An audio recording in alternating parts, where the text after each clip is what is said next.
Bonjour mes chers élèves, comment allez-vous? J'espère que vous allez bien. On se retrouve aujourd'hui pour une nouvelle vidéo destinée aux élèves de la troisième année collégiale Ayon-Emmanuel Passerelle. Nous allons entamer aujourd'hui la deuxième séquence intitulée « Produire des lettres d'invitation et des lettres de vœux ». Dans la première sous-séquence, nous allons étudier juste la lettre d'invitation. En effet, j'ai consacré cette vidéo à une leçon de lecture qui a pour objectif de comprendre les caractéristiques principales d'une lettre d'invitation. Mais avant de commencer notre explication, prenez vos livrets, la page 45. Observez attentivement les 4 documents suivants, puis reliés par une flèche. Commençons d'abord par le premier document. Invité. Tu veux aller à? Tu viens chez moi? On va à? Ça te dit de plus verbe à l'infinitif? Tu as envie de plus verbe à l'infinitif? Alors, d'après cette lecture, que représente le premier document? Oui, très bien. Il s'agit d'un ensemble d'expressions pour inviter quelqu'un. Le deuxième document. Je t'invite à mon anniversaire qui aura lieu, par exemple, le 2/4/2019. 2A, on précise l'heure, l'adresse plus le numéro de téléphone. Et donc, le deuxième document représente une carte d'invitation.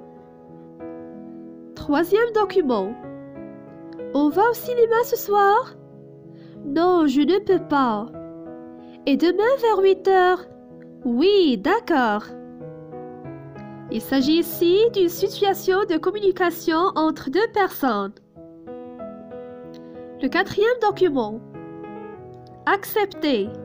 D'accord? Oui, bonne idée. Ok, je veux bien. Volontiers, avec plaisir. Oui, pourquoi pas. Refuser. Non, je n'aime pas ça. Ça ne me dit rien. Je ne peux pas, je dois faire quelque chose par exemple. Désolé. Je suis occupée. Et donc, le quatrième document représente un ensemble d'expressions pour accepter ou refuser une invitation. Toujours dans le cadre d'observation, prenez la page 46 et dites-moi quelle est la nature de ces deux documents. Alors, le premier document représente une lettre conventionnelle d'invitation. Par contre, le deuxième document représente une lettre personnelle d'invitation. À votre avis, quelle hypothèse de lecture pouvez-vous faire sur le deuxième document d'après sa forme? C'est-à-dire, est-ce que ces deux lettres ont-elles la même forme? Non, bien sûr, elles sont différentes. Maintenant, on va identifier les éléments de chaque document. Commençons tout d'abord par le premier. Le lieu et la date, c'est à Salé le 5 juin 2020. L'émetteur, c'est Monsieur le directeur de l'école de La Fontaine. Le destinataire, à Monsieur Driss Selmi. L'objet de la lettre, invitation. Le deuxième document. Le lieu et la date, c'est à Assila le 17 juin 2020. L'émetteur, c'est Farid. Le destinataire, c'est Nabil. L'objet, il s'agit aussi d'une invitation. Voilà l'expression qui justifie notre réponse. Je t'invite à venir pour me tenir compagnie. À votre avis, quelle différence y a-t-il entre les deux lettres? Par exemple, les coordonnées de l'émetteur sont absents. On a juste le nom de l'émetteur Farid, ainsi que les coordonnées du destinataire. Dans le deuxième document, on trouve juste le prénom du destinataire. Par exemple, l'objet, dans le deuxième document, on le trouve intégré dans le corps de la lettre. Je t'invite à venir pour me tenir compagnie. Du coup, on peut conclure que la structure d'une lettre conventionnelle d'invitation est totalement différente d'une lettre personnelle qui a un caractère amical. Avant de passer aux questions de compréhension dans la rubrique « Je développe et je réinvestis », on doit lire d'abord les deux lettres. Le premier document, Salé le 5 juin 2020. Monsieur directeur de l'école La Fontaine, 2 bis avenue Bourgrec Salé. À Monsieur Driss Selmi, 78 rue Alsace Salé. Objet, invitation. Monsieur, l'établissement La Fontaine organisera la journée porte ouverte le 12 juin 2020. À cette occasion, nous vous invitons à assister aux activités des élèves pour que vous puissiez voir de près les productions de votre enfant. Ce sera un honneur pour nous de vous compter parmi nous. Dans cette attente, je vous prie d'agréer, monsieur, l'expression de mes sincères salutations. Jamel Eloufi. La deuxième lettre, à Ceylan, le 17 juin 2020. Salut Nabil, Sagaz, j'espère que tu t'amarres bien avec les copains. Vous me manquez beaucoup. Je suis à Asila pour quelques jours. Mon cousin m'a laissé son appart. La ville est belle, mais je suis seule et je m'ennuie à mourir. Je t'invite à venir pour me tenir compagnie.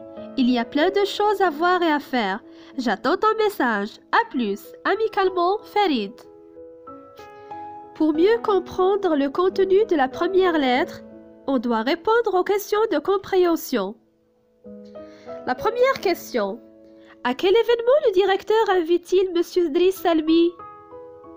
Alors le directeur invite M. Driss Selmi à assister aux activités des élèves. Ces activités s'inscrivent dans le cadre de la journée porte ouverte organisée par l'établissement et aussi pour voir de près les productions de son enfant. Soulignez les expressions ou plutôt l'expression qu'il a utilisée pour l'inviter. On a l'expression « nous vous invitons à ». La troisième question. Quelle expression le directeur emploie-t-il pour convaincre M. Driss Selmi d'assister à l'événement? Oui, donc voilà l'expression « ce sera un honneur pour nous de vous compter parmi nous ». La quatrième question. Comment prend-il congé de lui? Relève la phrase qui le montre, c'est-à-dire vous êtes censé relever la formule de congé. Dans cette attente, je vous prie d'agréer, monsieur, l'expression de mes sincères salutations. La dernière question, soulignez la bonne réponse. Le style de la lettre est courant, familier ou soutenu? Puisqu'on a dit qu'il s'agit d'une lettre conventionnelle, et donc le style employé, c'est soutenu. Les questions du deuxième document. Pourquoi Farid invite-t-il son ami? Il l'invite à venir pour lui tenir compagnie. Quel niveau de langue utilise-t-il dans son message? Justifiez votre réponse en vous appuyant sur des exemples précis. Puisqu'il s'agit d'une lettre personnelle entre deux amis, et donc le niveau de langue employé, c'est familier. Pour justifier notre réponse, l'emploi de l'expression « sagace », c'est-à-dire « ça va bien, ça marche », et aussi « j'espère que tu te marres bien avec les copains », le verbe « se marrer », c'est-à-dire s'amuser, se divertir. Je m'excuse, j'ai oublié la première expression, « salut », et aussi « mon cousin m'a laissé son appart », c'est-à-dire appartement. La troisième question. En plus de la langue, quel autre moyen Farid emploie-t-il pour communiquer avec son ami? On voit clairement qu'il a utilisé un émoticône à la fin de la lettre. En effet, les émoticônes, ce sont des trucs qu'on utilise souvent dans une conversation sur les réseaux sociaux, à savoir Facebook, Twitter, Instagram, etc. Je retiens. Inviter, c'est prier quelqu'un de se rendre, de se trouver à un endroit, d'assister à quelque chose. Le style de la lettre d'invitation change selon le statut du destinataire. Par exemple, le style soutenu dans le premier document et dans les correspondances officielles administratives et le style familier et libre dans le deuxième document. La structure de la lettre d'invitation varie, elle aussi, selon la situation de communication.